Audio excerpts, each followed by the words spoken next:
Hello, that in continuation of a computer network discussion that we are reached in the session 9 of a unit 1. As I said earlier, unit 1 comprising a 13 sessions. We are in a 10 sessions. In the session 10, we are going to discuss about how modulation and demodulation in a discrete wise and a modulation demodulation will functions as per the practical aspect is concerned. So I'll tell you further.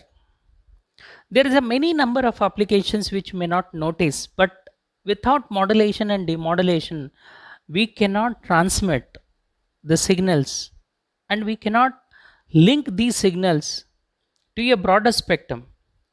Now, what is this change of globally? In earlier we used to transmit a signals over a small set of equipments, electronic equipments, when we never used to have quantified data, means the data which is a larger amount of data we never used to transmit. But now the biggest challenge is transmission of the biggest quantified data over a network using communication methods. As the change of scenario from conventional way of transmitting a less amount of data discrete values to a larger quantified amount of discrete values, the scenario is shifted from the old system to a new system.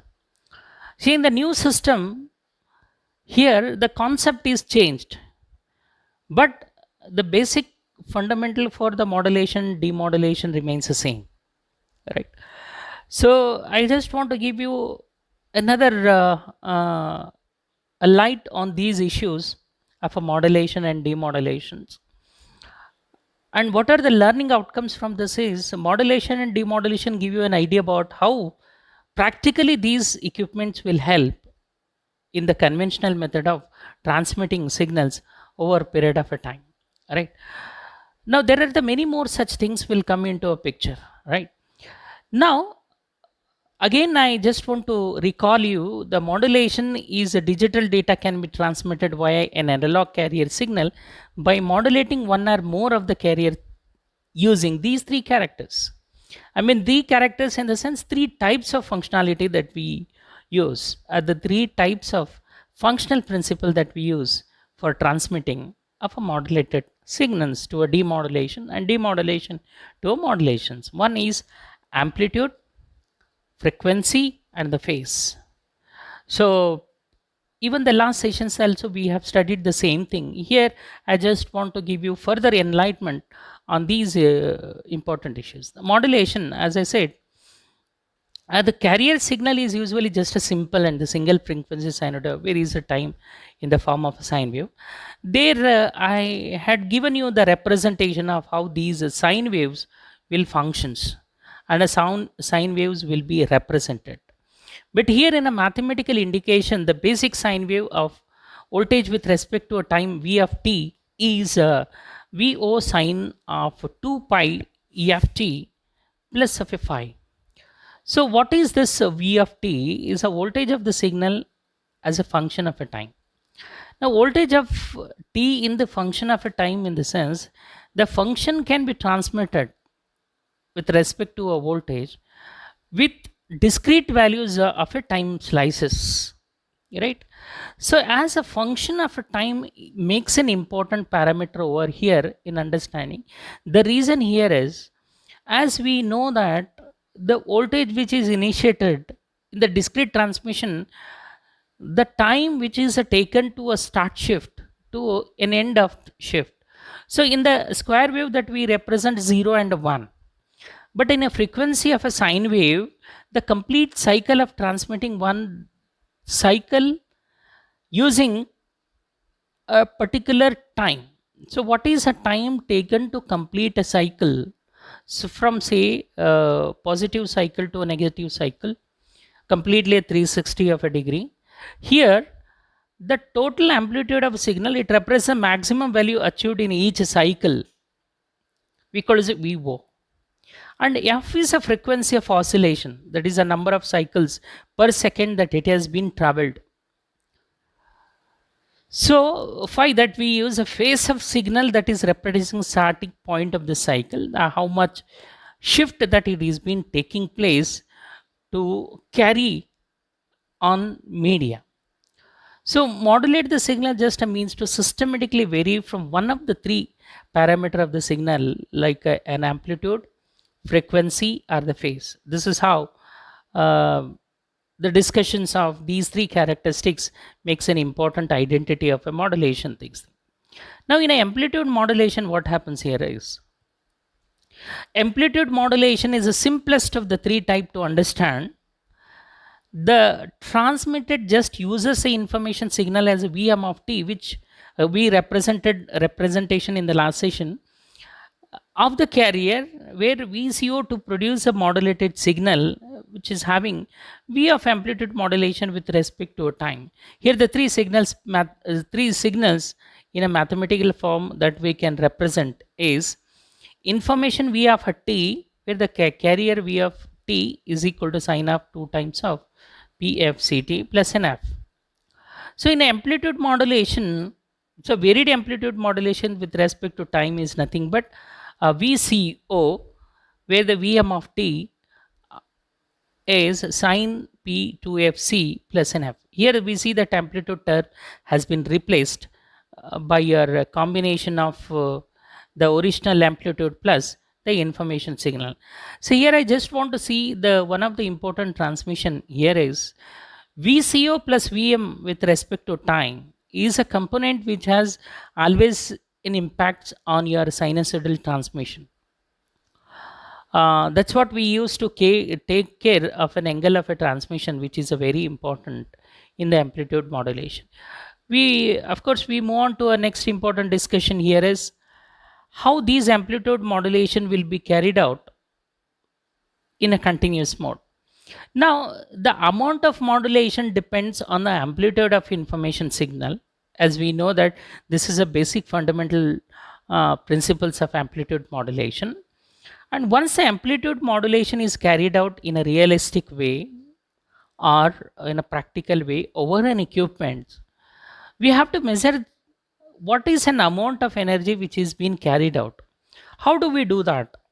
So in most of the calculation time, we use a CRT, that is a cathode oscilloscope or the cathode tube. I mean CRO. Cathode oscilloscope is to be used through an electronic equipment. So the amplitude modulation which is being carried out with identify an index. So here I am trying to represent this equation, say modulation index M is equal to max of Vm of a t divided by VCO. So the voltage which is carried out over a frequency, voltage which is maximum reached with an amplitude, both is a ratio which gives you a modulation index. That is a simple equation which you people need to remember. If the information signal is also a simple sine wave, then of course a ratio will becomes a 0. Or sometimes to indicate this, we use an M. M is equal to VMO divided by VCO. So the interpretation of the modulation index M may be expressed as a fraction percentage. If it is multiplied by 100 of the carrier frequency, then it varies by this thing. If M is equal to 0.5, the carrier amplitude varies by 50% of an above and below. So it is a variable where the M is equal to 1, then it varies by 100%. Right? So because here the ratio is a negligible. This means that the ratio which we are trying to transmit over a frequency has a higher attenuation rate. Now this basic principle, it is very useful in a calculating and estimating, especially in the form of when you are transmitting the higher rate of data over a carrier frequencies. Where we apply this basic principle, where we apply this application is very simple for calculating what is the range of frequency that we are engaging. So once if it is allocated in a spectrum, then how many number of channels can be allocated for the transmission, right? How many number of channels that we can use it for transmitting over a period, right? So another important example here I am trying to give you here is In the telephone line, there is a subscriber numbers. How many number of subscriber lines can be used if this is a kind of transmission of a frequency?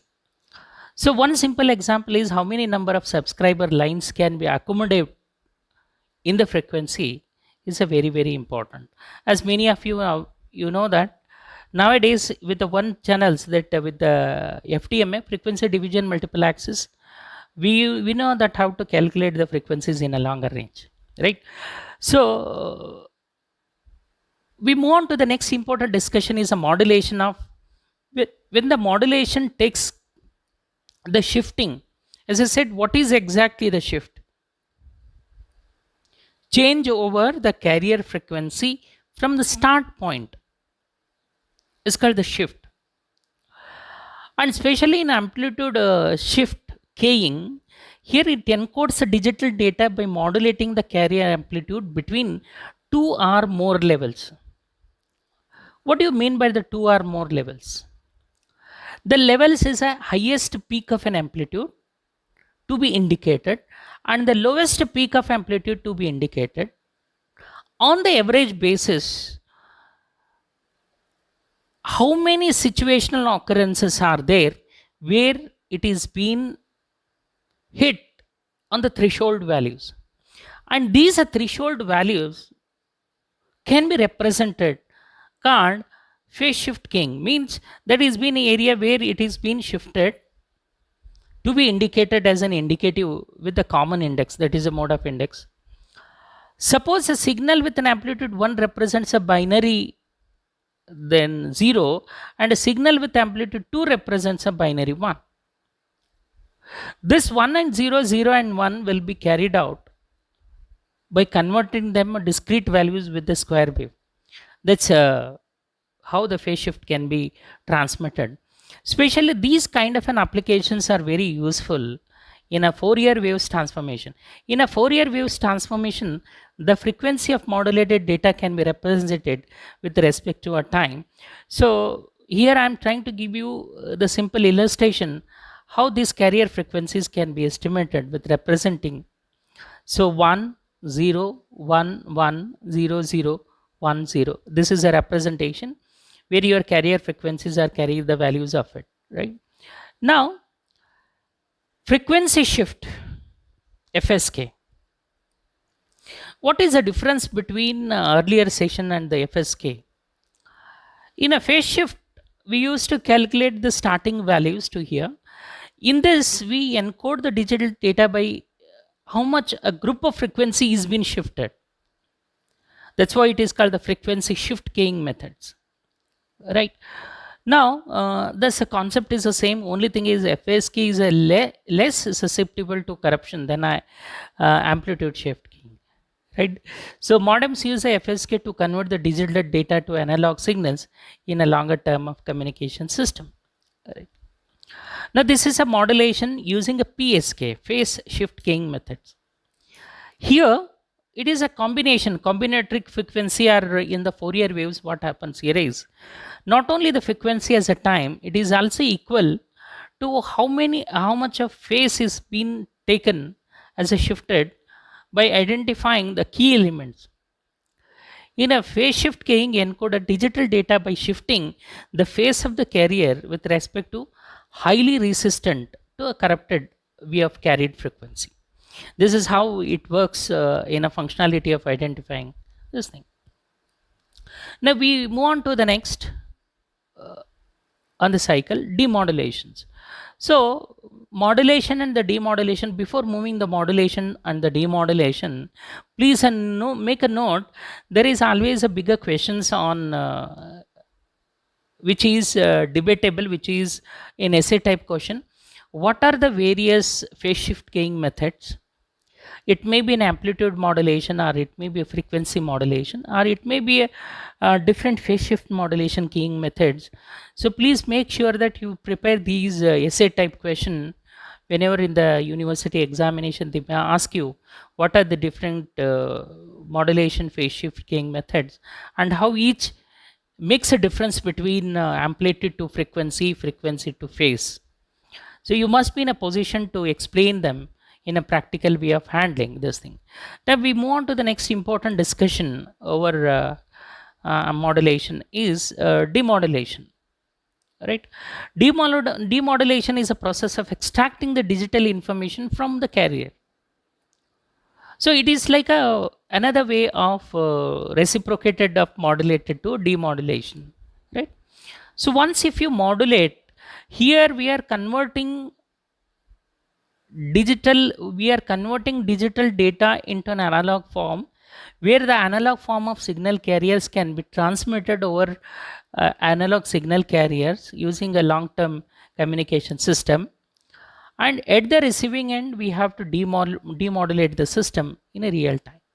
Okay, and again I am repeating multiplexing, but here in a multiplexing we use a two type of multiplexing techniques. TDM used for digital transmission, where we can use to call as a time division multiplexing, and FDM it uses a analog transmission we called as frequency division multiplexing. So the basic difference between the time division and the frequency division is to identify the variation in the form of frequency which is being carried, one in the time where what is a range the time is being identified as a constant. So in the time, total time is to be calculated to how much time it has been taken to complete one cycle for carrying out this frequency. Now in a frequency, total time taken to carry it out by one signal, there we give a respect with respect to a time, here we give a respect to a frequency. There the time makes an impact, here the frequency makes an impact, right? So time we used to calculate in one particular second how much data that is been carried, but in frequency, in 1 second or say 1 minute, how much of frequency is been traveled, right? So maybe it is a slightly different between the frequency and the time division, but overall the result when we use and apply in a realistic application, it remains the same. Okay, now further I just want to explain you time division multiplexing, or the TDM, is a system that the time of one channel that is divided usually among n users. Each user appears to have a full channel for time division by n time of it, where the time division is the only multiplexing techniques that can be used in baseband line techniques to identify this thing. Right, so there are many more such applications where we can use it, deploy time division multiplexing in real scenarios, or there are some other applications like your sound mixing techniques, where the different studios are set up as a musicians, when all your instruments are connected with the multiplexing or the multiplexer units, here every unit plays on the different frequency. We are not giving a respect how much the each instrument has placed and what is the frequency it is been generated by oscillating into it, that we are not going in detail, but in one particular second how many number of different instrumental outcomes are combined together in fusion of this thing. So this is a best example of a time division multiplexing. There are many more applications say here, and in sometimes for calculating the time division multiplexing, we use especially in a flying system, in aeroplane flying system, they always calculate the range of transmission, the signals which is receiving from the base station or for the automatic traffic control stations. Sometimes the noises are there in the air. So here the multiplexing units are used to control when it mixes the different noise level from the atomic ATC control, that is atomic traffic control system, to a flight. Because when it goes to above the high level of a sky, there is a possibility of non-reaching to these signals, but the signals are get connected to it. So here we use a time division multiplexing for control over the signal transmission of it. Now, in a frequency division multiplexing, the frequency of one channel is divided usually in an even time. See, 10 cycles in the sense 10 cycle is one frame, another 10 cycle is a second frame, so another 10 cycle is a third frame. So, especially in analog transmission, we give an equal number of frequency in an equal amount of frameworks. We call it a image frameworks or the parameter frameworks, or we can in a digital transmission we call it as a packets, and these packets will in turn have an impacted on the bandwidth. Okay, it allows a multiple simultaneous transmission, and bandwidth will be wasted if any user does not have any things to send it. Other users cannot take the advantages of additional available bandwidth in the form of a signal transmissions. Right now, the digital signaling baseband and the broadband, we can utilize a potential high bandwidth in one of the two ways. One is a baseband mode. What is a baseband mode? If the available bandwidth is used to derive a single high bit rate, that is either it may be a 10 Mbps or higher than that, maybe 100 Mbps or maybe 1 Gbps line, transmission path through a channel is called the baseband mode. So we are give a preference to more on this baseband. So what is your base for transmitting? If it is a 100 Mbps of data and your baseband accommodates only the 10 Mbps, you have a 10 different cycles. But in a broadband, the available bandwidth is a divide to derive a number of lower bandwidth subchannels. Hence, a transmission on one cable is enough to calibrate more number of channels. So that is a difference between a baseband mode and the broadband mode.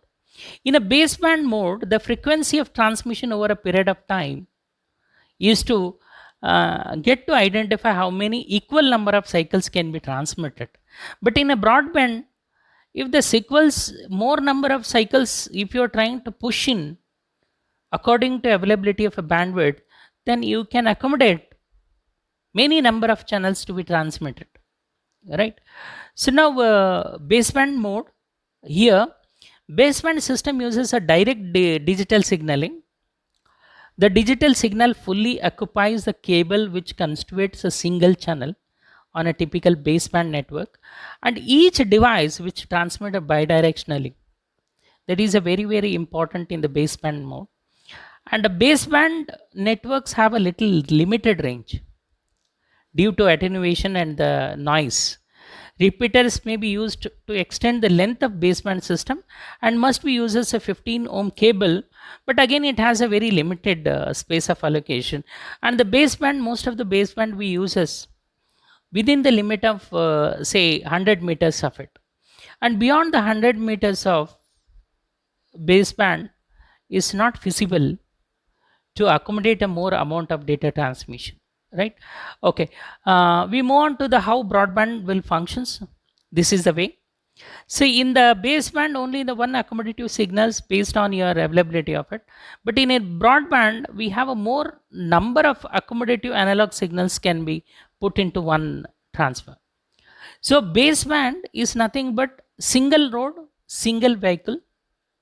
In a broadband mode, many vehicles with a single road, but that road should be accommodative with many vehicles. But there in a baseband, only one vehicle which is accommodative with the one single road. So if the second vehicle is able to travel, then it will not be possible. So in the broadband system, it uses analog signaling with the use of high frequency carrier, which is modulated, and the digital signals can be accommodative. Video and the sound, the transmitting device uses a different carrier frequency than the receiving device. Here the text which is a very little clutter on the slide, but when you go through the different text elements on the textbook, then you can understand the basic difference between the baseband and the broadband, and how these 75 ohm coaxial cable, that is a frequency division cable, is used in a broadband transmission, which is going to help you in a realistic transmission cycles, right? In a digitization, on an analog wise, transmission is limited to a maximum bandwidth of a less than 4 kilohertz to convert these such signals into digital form. So their amplitude must be sampled at a minimum rate of twice the highest frequency component, hence to convert these voice into the carrier. So this is a very important and digitization is concerned. Beyond, move on to the next. So these digitization we used to have a sampling clock. So the amplitude of each pulse being equal to the amplitude of original analog signal at the sampling instant. Why we need a digitization? Very simple reason is that digitization is nothing but digitalized data of your equivalence of analog signals.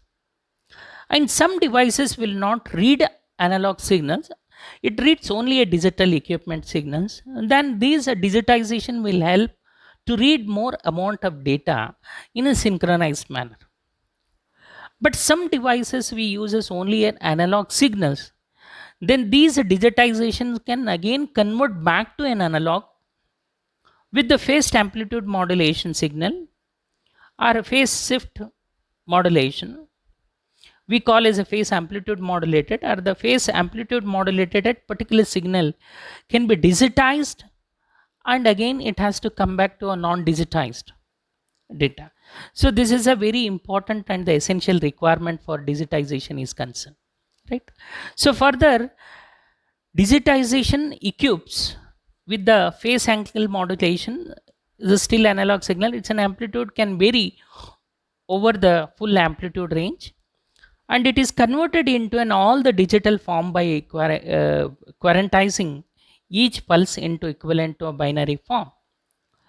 So 8 binary digits we call as the 8 bits of transmission are used to quantize each PM signal, which includes 1 bit to indicate the sign of signal are the positive or the negative. This means that 256 distinct levels are used to indicate different distinct level of digitized data discrete value, and the resulting digital signal has a bit rate of 64,000.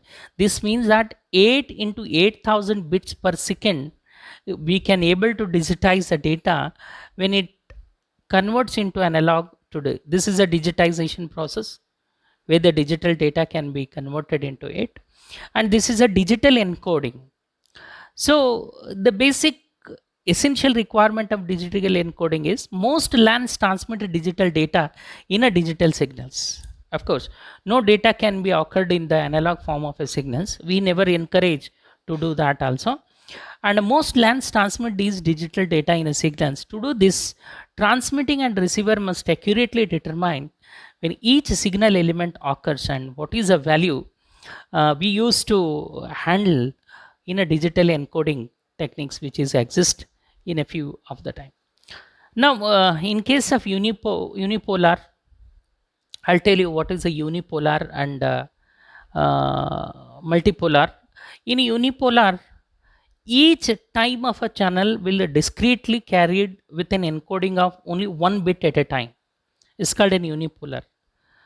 Or bit may be transmitted as for binary 0 or maybe the 0 of a 1. But in a current system, only one discrete values could be read and the write at a time. Particular time duration is called unipolar, right? So this is a very important in the form of digital encoding. This is a polar same as RS-232C standard. So we use a 232 standard relay circuits, but here discrete value are the 232C standard values of it, right? So according to Manchester coding, we call is another type of a coding system of digital encoding.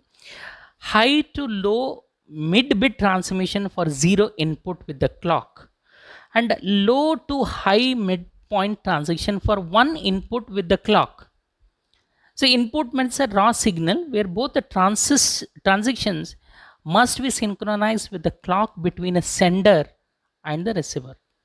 So what exactly this means, I'll tell you. If you listen to this digital encoding system, uh, what system that is being carried out here, if you look into this here, 0 and 1 and 1 and 0, the value of 1 remains a value of 1 of this particular saying, but this particular 0 to another 0 of encoding system, if you look into it, so this will enable you to a digital encoding method. And differential Manchester coding, encoding is done by the presence of transition for binary 0 and the lack absence of a transition as a binary 1. Now, why this particular lag we called a skipped signal? As I said in the earlier discussion, in the discrete values also there are some possibility of a skipped signal which can be represented in the absence of transition as a binary 1, which encode starts at the beginning of the bit cell as a input 0. Okay, so this is another important factor of digital encoding which makes you to read and understand most of the time. So we just want to conclude this session, and many you are aware that there are the many more such typical essay type questions will come in this chapter. Okay, I'll just conclude. Thank you very much. So have a good time, and we will see in the next session.